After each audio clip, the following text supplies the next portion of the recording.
डोली चिड़िया बहुत ही अच्छी चिड़िया थी क्योंकि उसकी मम्मा ने उसका पालन पोषण बहुत अच्छे से किया था।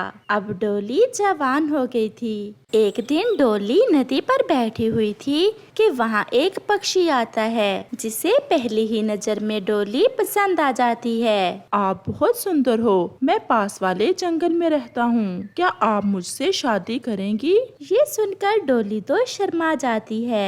माँ जी से बात कर ले, जो मम्मा करेंगी मुझे मंजूर होगा। ऐसा कहते हुए डोली वहाँ से चली जाती है। फिर अगले रोज वो पक्षी अपनी माँ से बात करता है। माँ, मुझे कल नदी पर एक चिड़िया मिली थी। मैं उससे शादी करना चाहता हूँ। आपको पता है कि 2-4 दिन में मैं विदेश चला जाऊँगा। मैं चाहता हूँ कि विदेश जाने से पहले पहले मेरी शादी हो जाए ताकि मुझे आपके अकेलेपन की चिंता ना हो। मैं तुम्हारी शादी तो कर रही हूँ, परंतु याद रखना बेटा, विदेश जाकर पैसे मेरे नाम पर भेजना। ऐसा ना हो कि पत्नी के पीछे लगकर माँ को भूल ही जाओ। फिर टुन्नू चिड़ा अपनी माँ के साथ उस चिड़िया के घर जाता है। डोली की माँ को रिश्ता पसंद आ जाता है और फिर उन दोनों की शादी हो जाती है और टुन्नू डोली को बिहाकर अपने घर ले आता है। डोली की सास बहुत नकचिड़ी और कंजूस थी। वो तो डोली के घर आते ही उसे तंग करने के उपाय ढूंढने लगती है। बहू,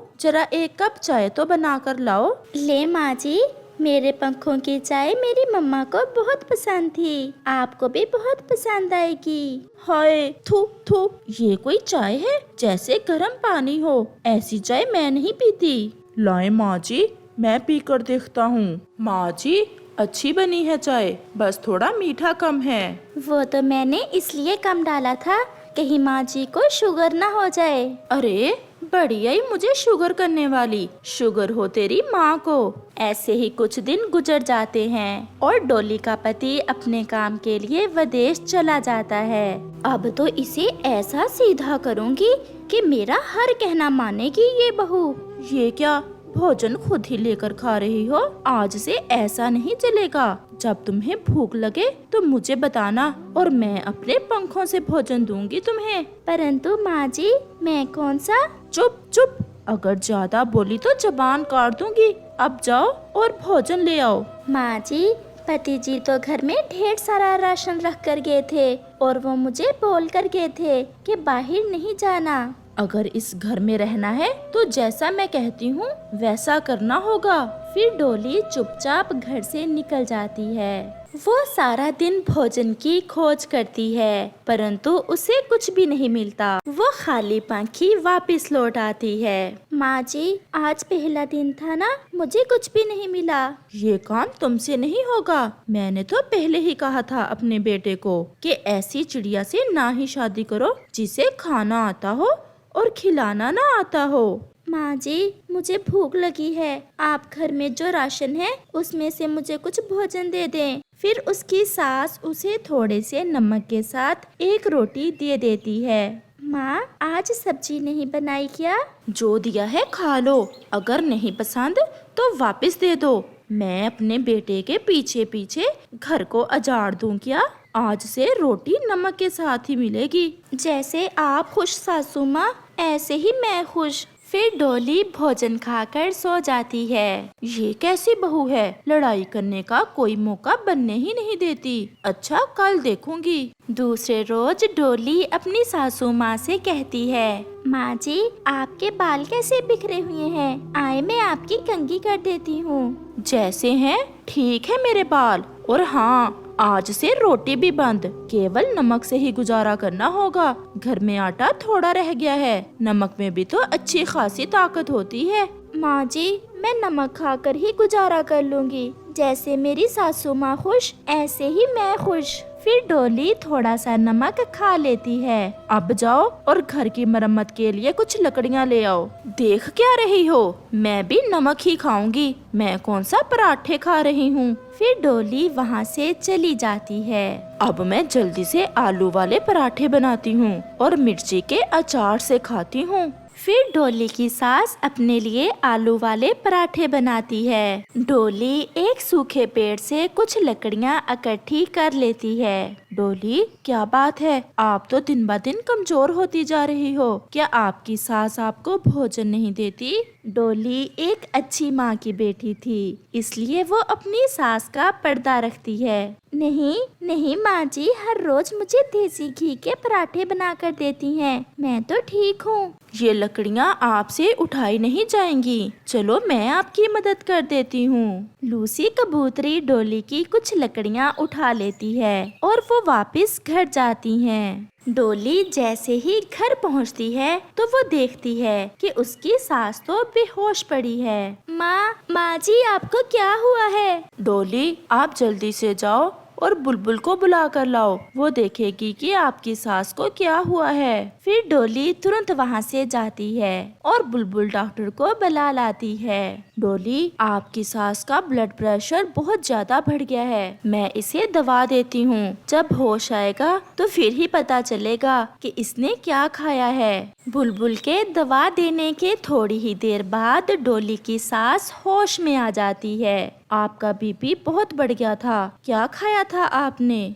बुलबुल, मैंने 2 आलू वाले पराठे एक साथ ही खा लिए थे, बस फिर क्या हुआ मुझे कुछ पता नहीं। डोली, ये दवा अपनी सास को दे देना और फिर इसे पराठा ना देना, इनकी उम्र अब ज्यादा है, बीपी फिर से बढ़ सकता है। बुलबुल और लूसी चली जाती हैं। डोली मेरी बेटी, मुझे माफ कर दो, मैं बहुत बुरी हूँ और आपने फिर भी मेरी जान बचाई। आज से ये घर आपका है।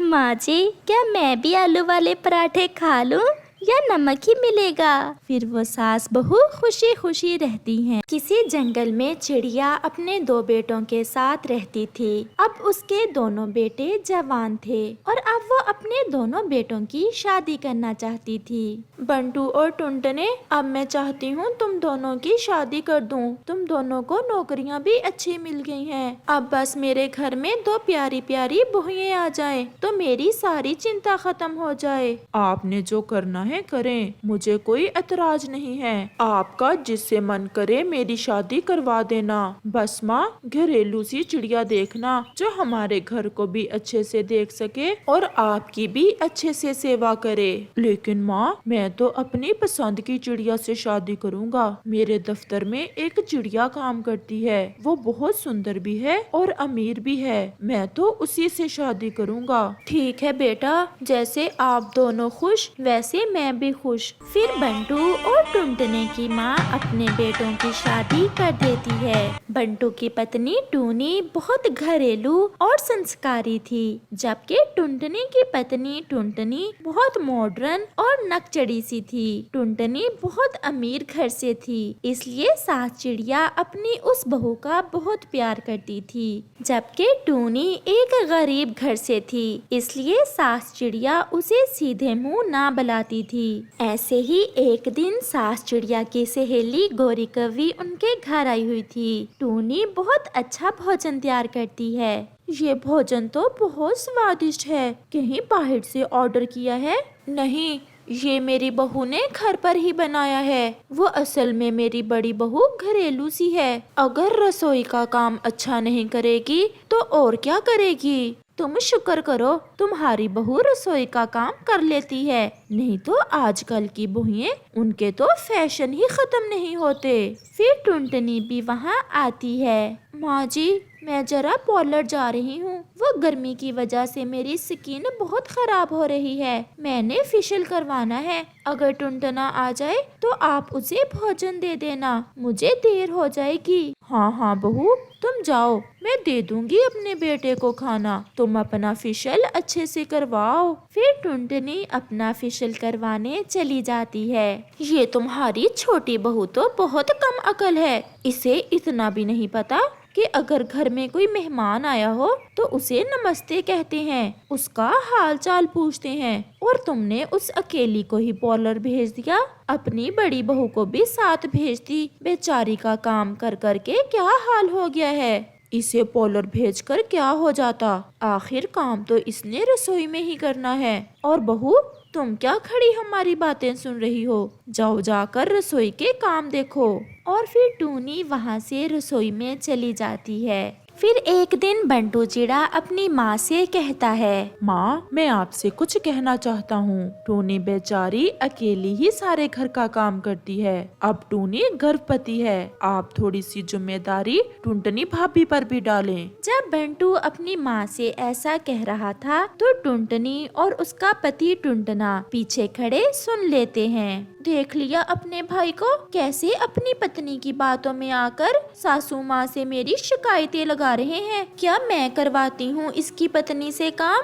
भाभी, मुझे टूनी ने कुछ नहीं कहा। मैं तो इसलिए माँ से ये कह रहा था कि अब टूनी इस हालत में ज्यादा काम नहीं कर सकती, और अगर टूनी भी काम ना करे तो क्या इस उम्र में माँ काम करेगी? माँ करे या टूनी, मुझे कोई फर्क नहीं पड़ता, लेकिन मेरी बात कान खोल कर सुन लो आप सब। मैं घर का कोई काम नहीं करूँगी। ऐसा कहकर टुनटनी अपने कमरे में चली जाती है और उसका पति भी उसके पीछे चला जाता है। फिर अगले दिन सास चिड़िया नदी पर पानी पीने जाती है कि वहाँ एक शिकारी का तीर आकर उसके लग जाता है। वो बहुत घायल हो जाती है। पास में ही गोरी कौवी और कालू कौवा गुजर रहे थे तो वो सास चिड़िया को घायल पड़ी देख लेते हैं। वो तुरंत उसे उठाकर बुलबुल डॉक्टर के पास ले जाते हैं। मैंने पट्टी कर दी है, अब आपको मुकम्मल आराम करना होगा क्योंकि घाव बहुत गहरा है। ज्यादा हिलने जुलने से आपका घाव खराब हो सकता है। जब बंटू और टुनटने को अपनी माँ का पता चलता है तो वो बुलबुल के क्लिनिक में आते हैं और अपनी माँ को घर ले जाते हैं। रात को जब सास चिड़िया को प्यास लगती है तो वो अपनी बहू टुनटनी को आवाज देती है, टुनटनी बहू, जरा आकर मुझे पानी तो पिलाना। क्या मुसीबत है, क्यों मुझे आवाजें दे रही हैं? मुझसे इतनी रात में उठ नहीं होता। अच्छी भली नींद खराब कर दी मेरी। सास चिड़िया अपनी बहू के मुंह से ये शब्द सुनकर बहुत हैरान थी। फिर उसकी टूनी बहू उसके लिए पानी लेकर आती है। ये ले माँ जी, आप पानी पिए, मैं जाग ही रही थी। फिर सास चिड़िया को एहसास होता है कि उसकी बड़ी बहू टूनी कितनी अच्छी है। बेटी, मुझे माफ कर दो, मैंने तुम्हें कभी भी इतना अच्छा नहीं समझा। तुम फिर भी मेरा कितना ख्याल करती हो। माँ जी, आप ऐसा मत कहें, आपकी सेवा करना मेरा फर्ज है। अगले रोज टूनी और उसका पति अपना सामान पैक करके सासू माँ के पास आते हैं। सासू माँ, हम यहाँ से जा रहे हैं। मुझे इस घर में आपके शोर की वजह से नींद नहीं आती, इसलिए आज से हम अपने अलग घर में रहेंगे। फिर वो दोनों पति पत्नी चले जाते हैं। सास चिड़िया भी उन्हें नहीं रोकती। फिर उस दिन के बाद वो अपनी बहू टूनी चिड़िया के साथ बहुत प्यार से रहना शुरू कर देती है।